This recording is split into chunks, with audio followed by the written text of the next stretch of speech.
ونستعينه ونستغفره ونعوذ بالله من شرور أنفسنا ومن سيئات أعمالنا من يهد الله فهو المهتدي ومن يضلل فلا هادي له أشهد أن لا إله إلا الله وحده لا شريك له وأشهد أن محمدا عبده ورسوله اللهم صل على محمد وعلى آل محمد كما صليت على إبراهيم وعلى آل إبراهيم إنك حميد مجيد اللهم بارك على محمد وعلى آل محمد كما باركت على إبراهيم وعلى آل إبراهيم إنك حميد مجيد. Bapak Kepala Sekolah dari Yayasan, Ketua PUMG, Ibu-ibu wali murid, jamaah berbagai majelis taklim.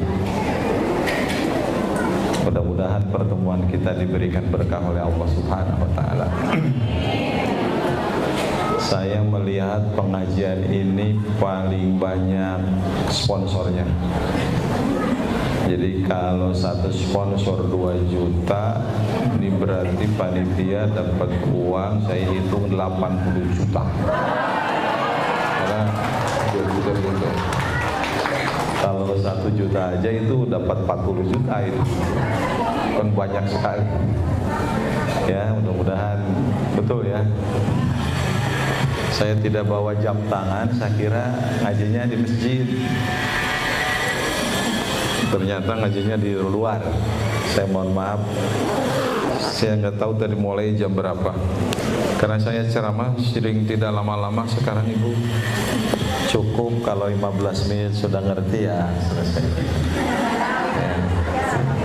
Apalagi temanya berat. Nah, jam 9.18.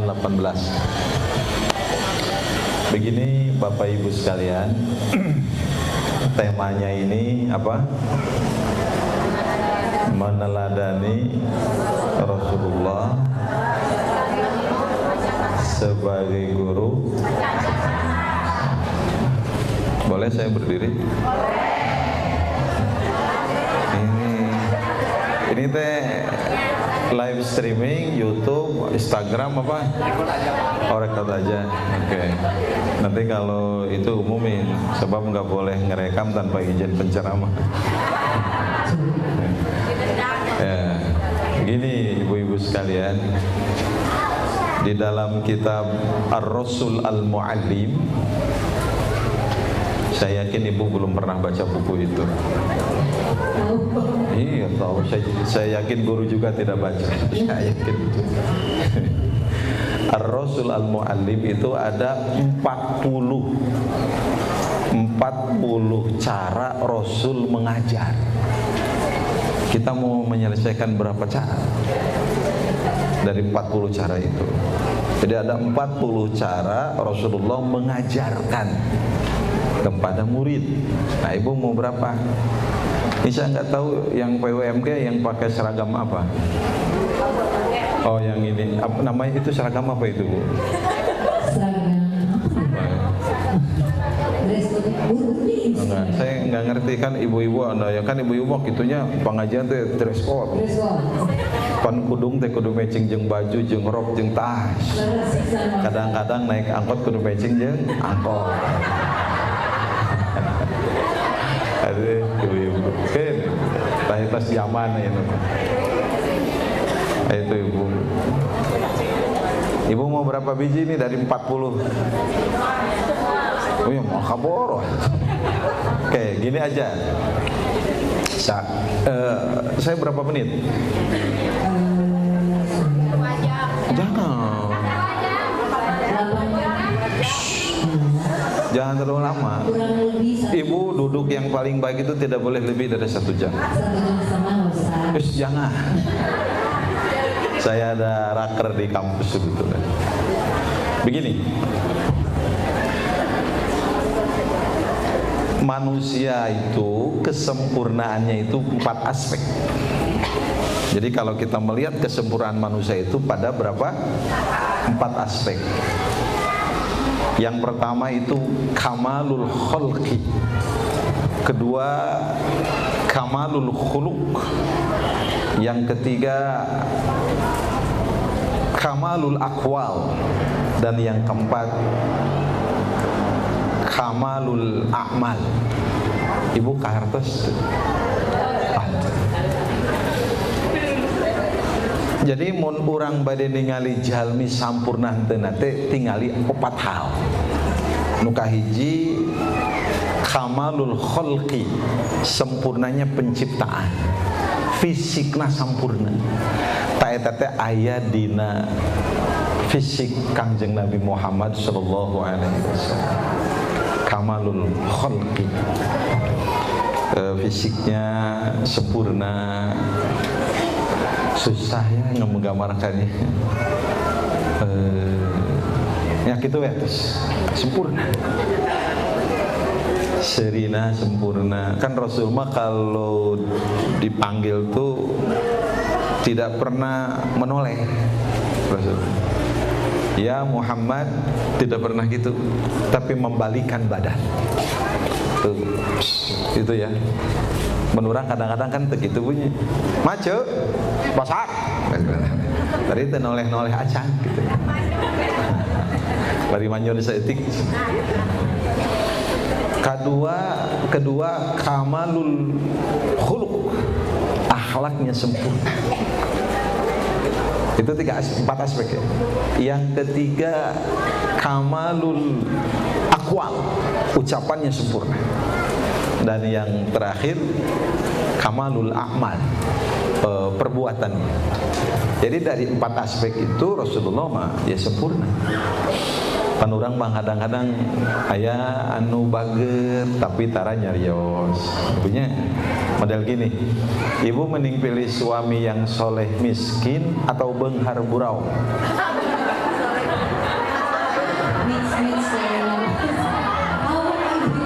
Mending soleh miskin, mending beunghar burau.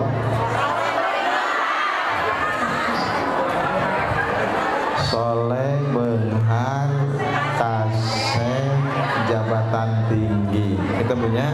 Nah, mun aya nu kitu santang tudaikeun ka urang. Ini sombong punya. Atau gini, ya itulah ketidaksempurnaan kita. Kadang-kadang soleh tapi tidak romantis. Ibu romantis tapi koret. Yayang, neng, nu geulis, aduh, tapi koret. Mending boga salaki romantis tapi koret, mending nu siga bieu tapi bodreke 8 juta. Ya teh ciri urang teh awewe beuki duit. Bener itu. Ya. Ini Bu. Jadi ketika manusia berada dalam ketidaksempurnaan, banyak kekurangan, Rasul mah sempurna. Maka kalau kita lihat surat apa? Al-Ahzab ya. A'udzubillahi minasyaitonirrajim. Laqad kana lakum fi Rasulillahi uswatun hasanah. Habis. Dan Rasulullah contoh sadayana. Susah Bu ya. Masih susah teh. Habis sok sedih nyaritakeun Kangjeng Nabi teh nyarioskeun. Da kumaha sampurna. Kana khuluquhul Quran, akhlak Rasul itu Al-Quran. Gitu ya. Hari Rasul romantis tuh. Romantis. Manggil Aisyah apa? Ya, romantis. Hari urang sok dipanggil naon ku salaki. Kata si panggil Humairah, nyok itu cocok. Ari ya Humairah teh naon? Mun bahasa urang naon ya? Neng nu geulis sigana gitu. Nya urang kan urang mah kadang-kadang salah kita sok nyebut kulkas kan. Di mana kulkas gitu. Indungna teh. Dorakanya salaki manggil ka pamajikan kulkas. Teu kenging. Yayang bagus ya. Romantis ya tuh. Apalagi? Oh, mangga kumaha ibu bela hayang kumaha. Panggilan yang bagus. Tapi memang harus ada dua panggilannya. Kalau sedang berdua yayang, bebek, manisku, sayangku. Kalau sedang berdua di kamar. Kalau ada anak mah jangan.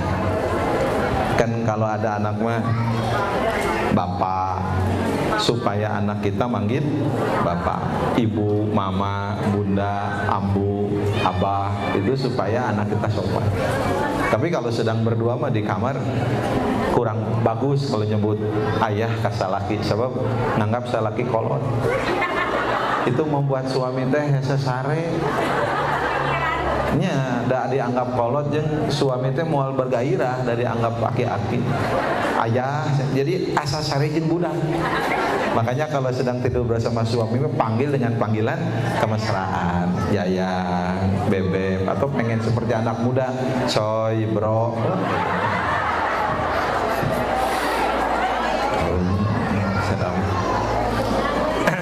Itu ibu-ibunya.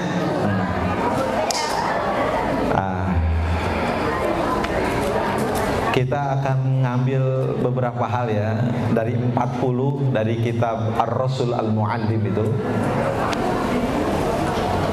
Pertama, ibu bapak, bagaimana Rasulullah mengajarkan sesuatu. Yang pertama, Rasul itu mengajarkan sesuatu melalui contoh teladan. Itu yang pertama. Ini yang harus menjadi rujukan para guru dan para orang tua. Jadi mengajarkan ilmu itu pakai apa? Contoh teladan.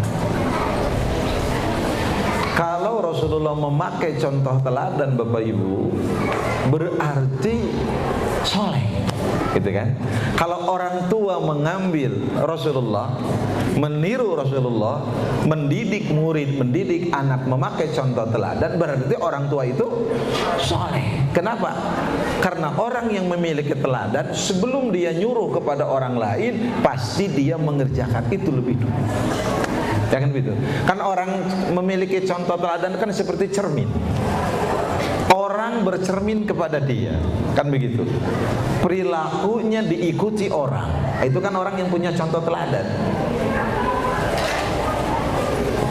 Hidupnya menjadi cahaya untuk orang lain. Itu orang yang memiliki contoh teladan.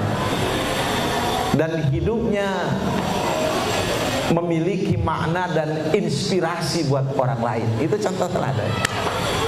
Maka ketika orang tua meniru Rasulullah, mendidik anak memakai contoh teladan, berarti orang tua itu soleh atau soleh. Kan gitu Ibu.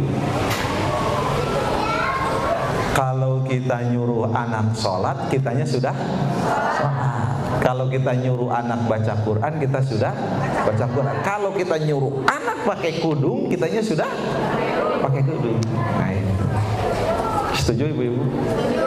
Nah, apa keuntungannya mendidik memakai contoh teladan itu? Agar mudah membumikan apa yang diajarkan kita kepada murid atau kepada anak. Jadi barangkali bahasa kitanya, anak mudah menginternalisasi nilai-nilai pendidikan dalam kehidupannya. Nah, begitu. Itu kalau memakai contoh teladan. Seperti ini, mohon maaf Ibu. Kalau Ibu lihat anak bohong, sakit hati nggak? Oh, okay. Cung ibu-ibu yang belum pernah bohong dalam hidupnya ke suami.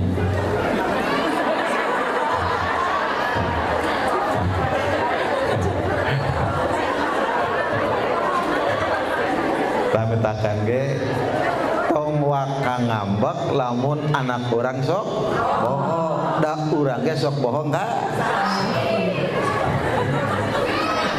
Contoh teladan. Mama harta sep, padahal aya keneh, dosa tidak? Mending jujur. Ma harta aya keneh. Kieu jawabna. Jalma takwa mah papa perek mare duit teu kudu nanya. Gitu. Ya ini. Jadi kalau kita mengajarkan sesuatu dengan akhlak, dengan contoh teladan yang baik, anak itu mudah meniru. Karena kitanya sudah soleh berarti. Anak itu akan menjadikan kita sebagai cermin. Dan anak itu akan senantiasa menjadikan orang tua sebagai rujukan. Nah begitu. Itu ibu. Nah sekarang kita jadi rujukan tidak? Lebih takut kepada siapa anak kita? Apa anak kita lebih takut kepada guru atau lebih takut kepada polisi daripada orang tuanya? Oke. Mangga ibu cari mana? Kosong ipali digi ibu. Itu ibu-ibu ya. Nah itu begitu. Jadi teladan itu. Malah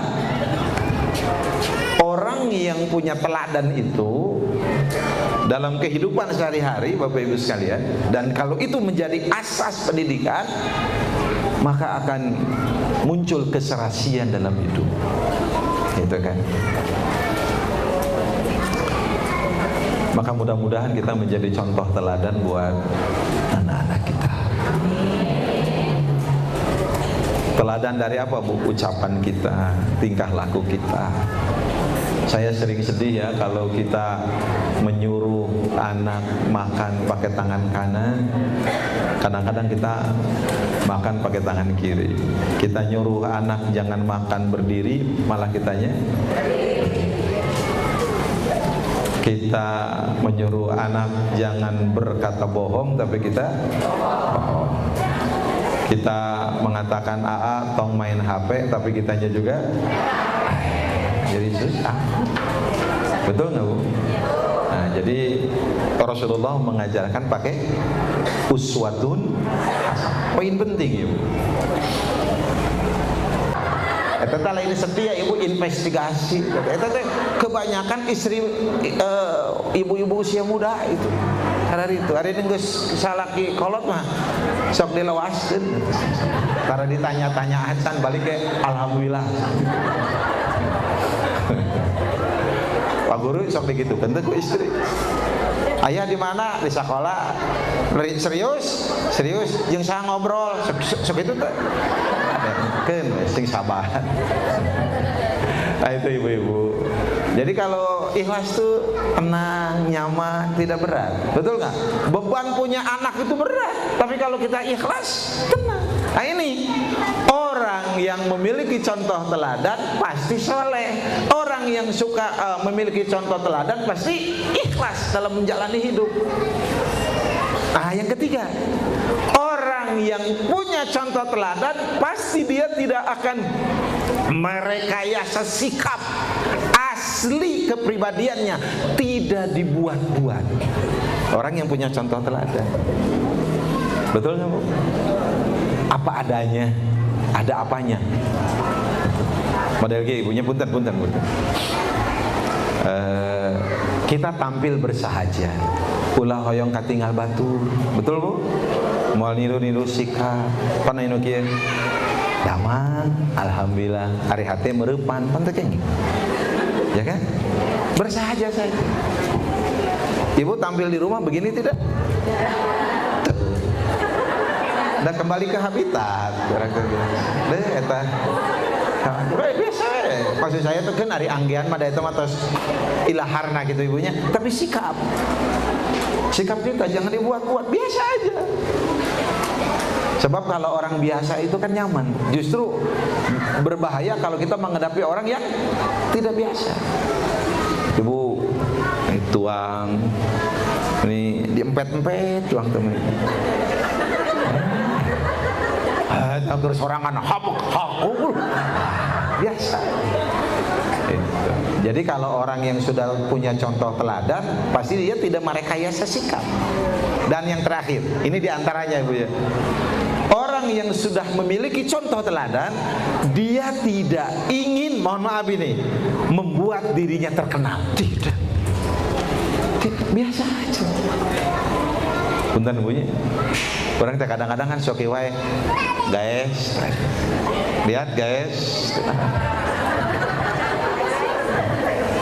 dibikin kanker umroh gitu. Aku mau lagi umroh ya, bye. Teker tawab gitu, astagfirullahaladzim. Guas guys, mun aya guas guys, ada betul. Itu Bapak Ibu, itu yang pertama. Yang pertama. Sudah berapa menit saya ceramah, Bu? Oh, udah setengah jam. Apa Bu?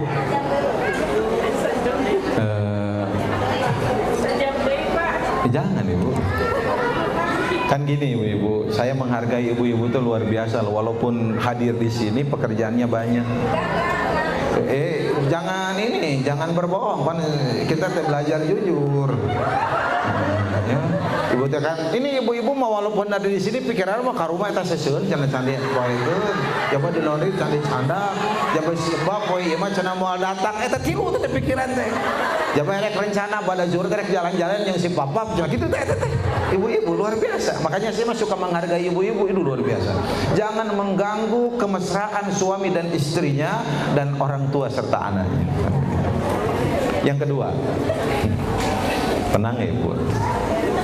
Dulu saya ngajinya di masjid, maka gambaran saya tuh ngaji di masjid, buka kitab gitu. Saya tuh udah nyiapin kitab 40 cara Rasul mendidik. Ternyata di panggung luar biasa, sampai sponsornya 40. Luar biasa. Ya. Luar biasa. Jadi 42 juta kali 40 berarti 80 juta panitia luar biasa. Alhamdulillah. Ditambah yang gratis-gratis, tenda itu tuh bayar gitu. Luar biasa. Sound gratis ya, makanya tuh luar biasa. Betul kan sound gratis? Tuh. Makanya kalau nyewa ke sound ini ya. Itu gratis. Apa Bu?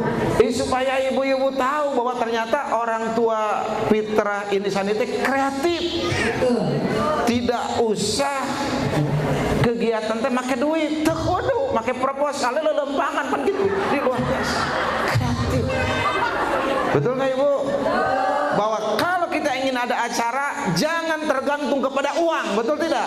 Tapi tergantung pada kemauan. Setuju tidak? Kudu kitu atuh. Itu teh dayo kreatif mah ibu-ibu. Saya mah percaya kalau kepanitiaan semuanya ibu-ibu beres. Biasanya begitu ibu-ibu mah. Tak kita sok aya sisa, ini sisa uang teh langsung we bot rantos, set deui we duit. Hebat. Ibu-ibu. Apa itu kekuatan mamanya? Yang kedua, Rasulullah itu, saya ambil acak ya dari 40 itu di kitab itu, saya acak saja. Yang penting-penting buat kita. Yang kedua Bapak Ibu, bagaimana Rasulullah SAW memberikan pengajaran? Nah, Rasul memberi pengajaran secara bertahap. Secara bertahap, sekaligus. Dan kita pun begitu, mengajarkan anak juga harus bertahap. Kan tuang yang enak itu sesuap, bukan sepiring. Ibu tuang bakso, sasendok, samangkok. Maka proses pengajaran kepada anak itu bertahap. Ada kelas 1 targetnya ini, kelas 2 targetnya ini, kelas 3 ini, kelas 4, kelas 6 targetnya ini, kelas 7 ini, kelas 8 ini, kelas 9 ini. Kan begitu. Nah, ketika kita tidak memiliki konsep tadarruj, maka jangan pernah berharap anak kita akan menjadi orang yang utuh kepribadiannya. Kan harus bertahap. Model ibu kenal sama bapak bertahap tidak? Pertama apa Bu? Oh, pandangan mata. Lain doa ibu banyak. Pertama doa ibu, ya Allah berikan kami jodoh yang soleh. Itu kan tahap pertama. Kemudian ketemu teman teh banyak ibu, ada Robert, ada Mikael, ada George, ya, ada Johnny, itu temen. Ternyata nikah menjeng Usep. Nah itulah takdir. Kan begitu, itu tahapannya begitu. Sebab di dunia ini tidak ada orang yang sukses tanpa bertahap. Betul tidak? Saya lihat dulu SD Fitrah Insani itu tidak ada di sini. Dulu di mana? Di Cimahi kan? Terus berkembang, terus punya pesantren. Itu proses bertahap. Kita juga begitu. Ini bu kulit kita. Dulu kenceng nggak? Sekarang kenceng juga. Begitu kan? Makanya saya kemarin di pengajian ditanya, Ustaz, cenah hukumnya bagaimana menarik benang? Cuy, benang ditarik-tarik, maksudnya aku mah ibu situ. Jangan ditarik cenah Ustaz pakai benang, cenah ke ngumpul itu kan, enggak boleh. Ibu biarkan wajah kita begini. Betul tidak? Kalau ditarik benang karena hidungnya yang salah sabelah sampai bernapas susah, boleh. Tapi kalau sudah begini mah normal, jangan ditarik-tarik, biarkan begini. Asal ibu melakukan proses perawatan yang intensif, komprehensif, holistik. Silakan. Ya pan itu kudu dirawat ibunya. Silakan. Ya silakan lah. Saya nggak tahu. Kan yang saya lihat ya di Bandung itu ada RH Klinik Jalan Citarum, RH Klinik Jalan Sutami, di Jatayu, Natasha Jalan Talga Bodas, Natasha Jalan Supratman. Banyak lah. Nganter. Ya kan? Silakan ibu-ibu, ketika malam mau pakai krim malam 1, krim malam 2, terserah. Silakan. Ya, silakan, nggak apa-apa ibu. Bahkan lebih bagus itu wudu dulu, kemudian baru itu. Jangan sampai kita lupa wudu langsung krim malam. Ya kan? Wudu dulu.